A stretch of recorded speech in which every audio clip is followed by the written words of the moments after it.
اللہ تعالیٰ کر سکتا ہے، کوئی اس کے لیے مشکل نہیں. وہ اعلیٰ کل شیء قدیر، اسے ہر شے کی قدرت حاصل ہے. لیکن اصل بات جو ہے میں آپ کو بتانا چاہتا ہوں، یہ ہے سائیڈ ایشو. اصل ایشو ہے فلسطین کا جو شروع ہونے والا ہے.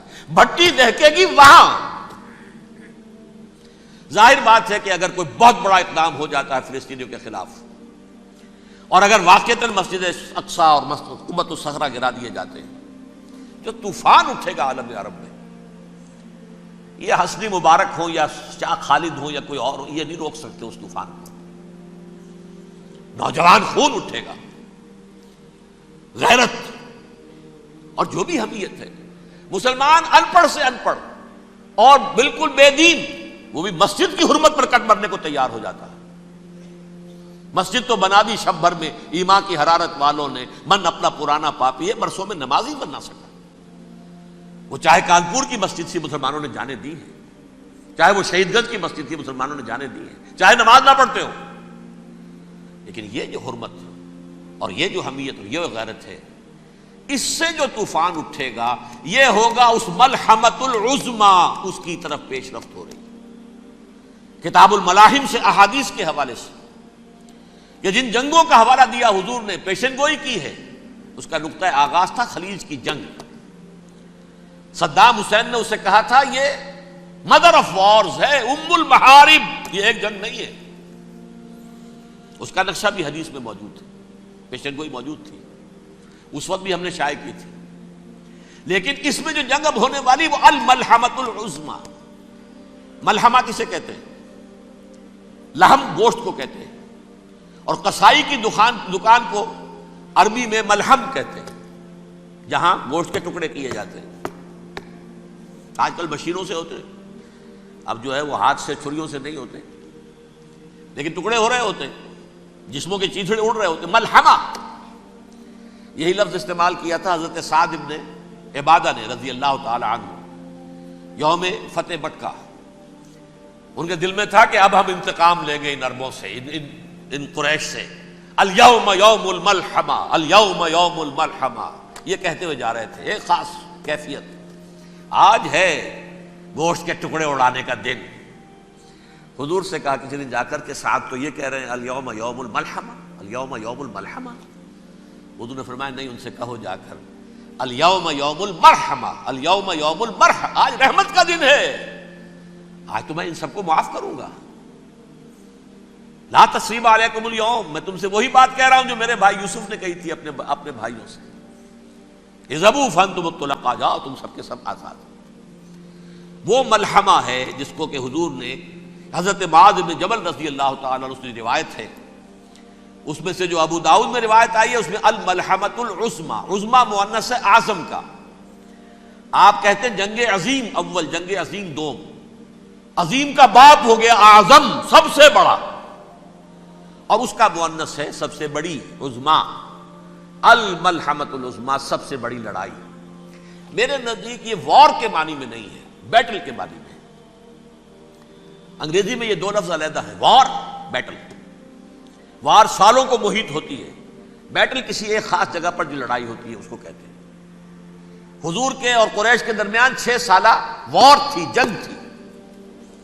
لیکن battles, battle of Uhud, battle of Badr, یہ بیٹلز تھی، لڑائیاں تھیں. تو عظیم ترین جنگ شاید اس اعتبار سے نہ ہو جیسے کہ ورلڈ وار 1 اور ورلڈ وار 2، یعنی اس کی وسعت کا اتنا معاملہ نہیں اور طوالت کا نہیں. لیکن جو لڑائی جو ہے بیٹل ہونی ہے، جس کو کہ یہ لوگ، یا چونکہ میں نے کہا تھا شروع میں کہ سرما ہے میری آنکھ کا خاک حجاز و حول قدس، نیو ٹیسٹمنٹ کی آخری کتاب ہے the book of Revelation, Revelation of Saint John. اس میں آرمگڈون کہا گیا ہے اسے. ہر مجدون، یہ عبرانی لفظ ہے، ہر کہتے ہیں اونچی جگہ کو، سطح مرتفع. مجدون میگیڈو، میگیڈو ایک وادی ہے، مرتفع، وادی مرتفع. یہ ہے واقع لبنان، اسرائیل اور شام کے درمیان جو ٹکڑا، جو ٹرائنگل بنتی ہے، یہ ہے، یہاں پر بڑی جنگ لڑی جائے گی. اور یہ جنگ جنگ صلیب ہوگی، جو کہا ہے بش نے، یہ جنگ صلیب. سیکنڈ ملینیم شروع ہوئی تھی تو پہلی صلیبی جنگ ہوئی تھی، 3rd ملینیم شروع ہوا ہے، یہ 2nd صلیبی جنگ ہے، یہ کروسیڈ ہے. اور میں اس مرتبہ امریکہ گیا تھا تو پہلی مرتبہ مجھے وہاں ایک رسالہ ملا ٹرمپٹ نام کا. یہ امریکہ کے جو بہت ایکسٹریمسٹ قسم کے پروٹیسٹنٹس ہیں، یہ ان کا رسالہ ہے، اور ان کے بارے میں اب کہا جا رہا ہے وہ کرسچین زائنسٹ ہیں. آپ شاید پہلی مرتبہ یہ لفظ سن رہے ہو. زائنسٹ تو ہم سمجھتے ہیں یہودیوں کو، کرسچین زائنسٹ وہ ہیں جو ہیں تو عیسائی پروٹیسٹنٹس ہیں، لیکن اسرائیل کے وہ حمایتی یہودیوں سے بڑھ کر ہیں. یہ میری کسی پہلی تقریر میں شاید بہت سے حضرات کو یاد آ جائے، میں نے کہا تھا 4 سال پہلے ہمارا تنظیم اسلامی کا ایک کنونشن ہوا تھا ہیوسٹن میں، امریکہ کا جنوبی علاقے کا شہر ہے. ایک سیشن اس میں ہم نے رکھا تھا انٹرفیتھ، ایک عیسائی کو بلایا تھا، ایک یہودی بہت بڑا وہاں کا عالم ہے اس کو بلایا تھا. اس یہودی عالم نے ڈاکٹر وشوگراڈ، جو وہاں کی یونیورسٹی میں پروفیسر ایمیریٹس ہے، اس نے کہا تھا کہ یہ اسرائیل کو تو سپورٹ کر رہے ہیں عیسائی، ہم تو نہیں کر رہے. جو پریکٹسنگ یہودی ہیں وہ زیادہ اسرائیل کے حق میں نہیں تھے، یہ تو سن 67 کے بعد انہوں نے اسرائیل کو تسلیم کیا ہے. وہ تو منتظر تھے کہ ہمارا مسیحا آئے گا تو اس کی قیادت میں جنگ کریں گے، جیسے شیعہ منتظر تھے کہ مہدی موعود آئیں گے تو پھر ہم کچھ کریں گے. وہ امام خمینی نے کہا بھائی جب وہ آئیں گے آ جائیں گے، لیکن ہم کچھ راستہ کے لیے. زائنسٹ نے آگے بڑھ کر ریاست قائم کر لی، اور جب یروشلم پر بھی پورا قبضہ کر لیا تب جو ہے در حقیقت مذہبی یہودی جو ہے پھر انہوں نے اپنایا ہے، اون کیا ہے، اور نئے سیٹلمنٹس جو بھی بنے ہیں وہاں پر اسرائیل میں، اس میں اکثر و بیشتر مذہبی یہودی آیا، اور بروکلن کے علاقے سے سب سے بڑھ کر آئے ہیں، جو امریکہ میں نیو یارک کا ایک جنوبی علاقہ ہے، بہت بڑا یہودیوں کا بہت بڑا گڑھ ہے. نیو یارک کو جیو یارک بھی کہا جاتا ہے، وہ تو اصل میں مرکز جو ہے وہ تو یہودیوں کا ہے. اس حوالے سے وہاں پر جو کرسچن زائنسٹ کہلاتے ہیں وہ اسرائیل کے یہودیوں سے بھی بڑھ کر کہیں سپورٹر ہیں. بہرحال اس دوسری صلیبی جنگ کا معاملہ جو میں کہہ رہا تھا، ٹرمپٹ نامی رسالہ، اس کا ایک مضمون ہے دی لاسٹ کروسیڈ. اب یہ آخری کروسیڈ ہے جو شروع ہونے والا ہے. میں تو حیران ہوں کس قدر کھل کے وہ باتیں کرتے ہیں. رومن کیتھولکس کو وہ کہتے ہیں کہ یہ شیطان ہے، یہ پوپ شیطان ہے، یہ یورپ کو اس نے جمع کیا ہے کرسچینٹی کی بنیاد پر، اور اس میں زیادہ تر کیتھولکس ہیں. آپ کو معلوم ہے برطانیہ بڑی مشکل سے شامل ہوا ان کے ساتھ، اس لیے کہ وہ پروٹیسٹنٹ کا سردار تھا، ابھی پوری طرح نہیں ہے. یورپ جو ہے وہ رومن امپائر دوبارہ یہ کھڑی کر رہا ہے، اور در حقیقت یہ جو ہے یہودیوں سے بھی چھیننا چاہتے ہیں اسرائیل کو اور فلسطین کو، اور مسلمانوں سے بھی، اور یہ وہی کروسیڈ جو تھے اربن ثانی کے اس کی تیاری کر رہے ہیں تاکہ وہاں پر عیسائی حکومت قائم ہو جائے، کیتھولکس کی پوپ کی حکومت قائم ہو جائے، جیسے ایسٹ تیمور میں کر دی ہے. ایسٹ تیمور میں کون سی حکومت بنی ہے؟ رومن کیتھولک اسرائیل میں بنے، تاکہ یہ سارے مقامات مقدسہ جہاں اسرائیل پیدا ہوئے، بیت حضرت مسیح پیدا ہوا، بیت الحم کہاں ہے؟ وہی ہے کہ نہیں؟ جہاں سے ریزریکشن ہوا ان کے خیال میں وہ کہاں ہے؟ وہیں پر ہے کہ نہیں؟ بڑے بڑے گرجے ان کے وہی ہیں. تو اس اعتبار سے ان کا کہنا یہ ہے یہ لاسٹ کروسیڈ کی تیاری ہو رہی ہے، یہ کیفور. اور ان کا کہنا یہ ہے کہ یہ پوری طاقت نیٹو کی جو ہے، یہ پہلے جرمنی سے لائی گئی بوسنیا، انہوں نے خود وہاں جنگ کروائی، انہوں نے خود وہاں پر ایتھنک کلینسنگ کروائی، پھر خود مصالحت کے لیے آ گئے، پھر کوسوو میں انہوں نے خود آگ بھڑکائی. یہ میں نہیں کہہ رہا، یہ وہ ٹرمپٹ رسالہ امریکہ سے چھپنے والا پروٹیسٹنٹس کا رسالہ ہے جو یہ کہہ رہا ہے. پھر انہوں نے کوسوو کے اندر کروایا، اور پھر وہ وہاں پر پیس فورس کی حیثیت سے آ گئے.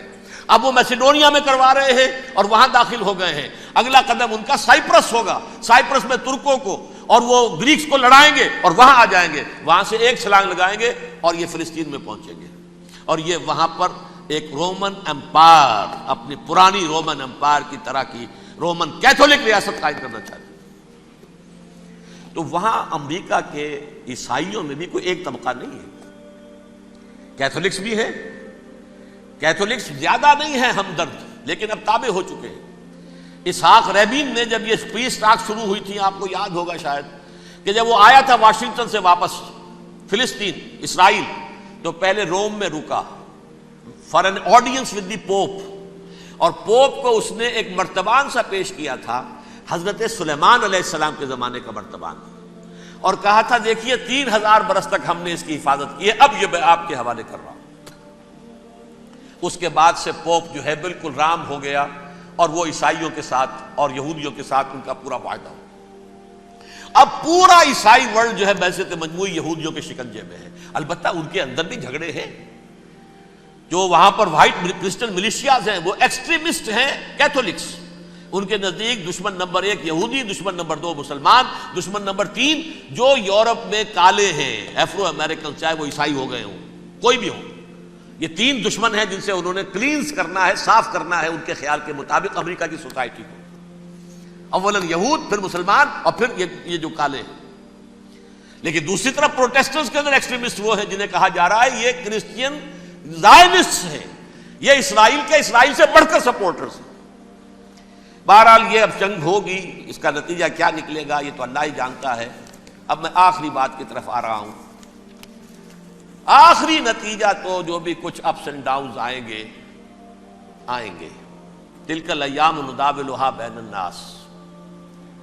آخری نتیجہ ڈراپ سین وہ یہ ہوگا کہ اللہ کے دین کا بول بالا ہوگا اور پوری دنیا پر محمد کے لائے ہوئے دین صلی اللہ علیہ وسلم کی حکومت قائم ہوگی. وہ گویا قیامت کی تمہید ہوگی، اس کے بعد بس قیامت آئے گی. کیونکہ مقصد کائنات، تخلیق کائنات پورا ہو جائے گا. پوری مخلوقات کے اندر مقصد تخلیق، کلائمیکس آف کریشن محمد الرسول اللہ صلی اللہ علیہ وسلم. دین کی تکمیل محمد الرسول اللہ صلی اللہ علیہ وسلم. اور اس خلافت عرضی کے لیے جو حضرت آدم کو خلافت دی گئی تھی، جب اس میں وہ خلافت پوری دنیا پر قائم ہو جائے گی اس کا مقصد پورا ہو جائے گا.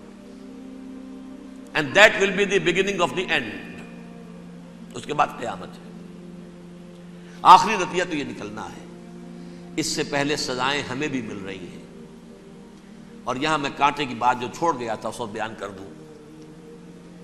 اللہ نے اس مغضوب علیہم قوم کو، اس ملعون قوم کو کیوں اب تک چھوٹ دیے رکھی؟ میں بتا چکا ہوں یہ بڑے عذاب کے مستحق ہو چکے تھے حضرت عیسیٰ علیہ السلام کے زمانے میں. چھوٹ دی ہے ابھی تک ہے، بلکہ ایک مرتبہ ابھارا ہے. 1900 برس کے بعد ابھرے ہیں یہ. بالفور ڈیکلریشن 1917، سن 70 عیسوی کے بعد، تقریباً 1900 برس، 1850 برس تو ہے ہی کم سے کم. پھر creation of Israel 1948، 1967 extension of Israel, یروشلم پر قبضہ.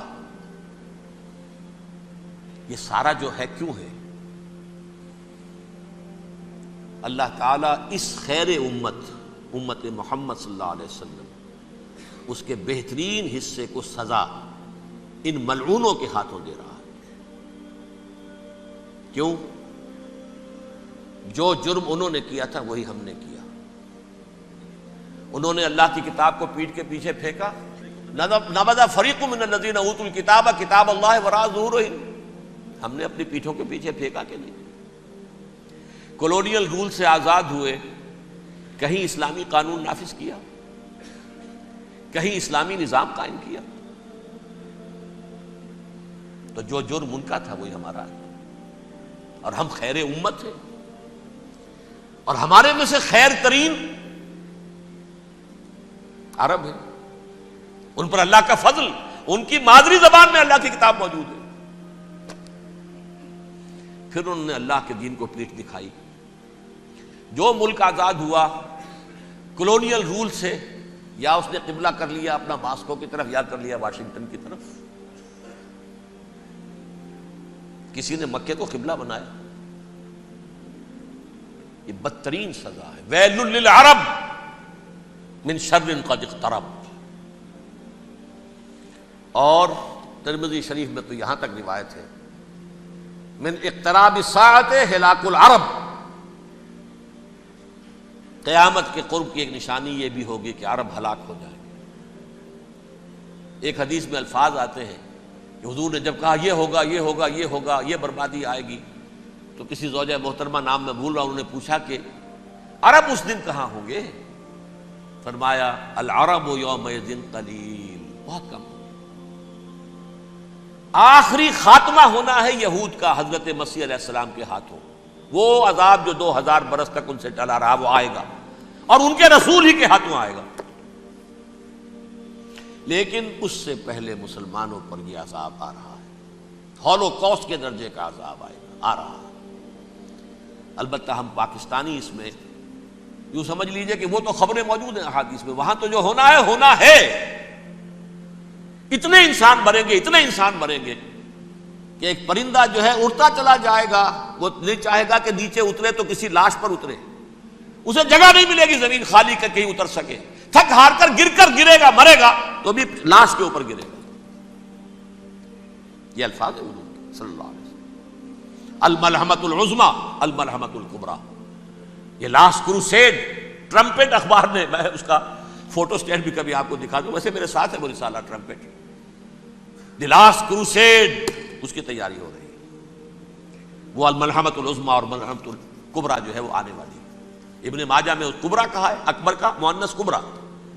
ملحمہ کبریٰ سب سے بڑی جنگ، اور ملحمہ عظمی سب سے عظیم جنگ. یہ ہوگی اور بہت جلد.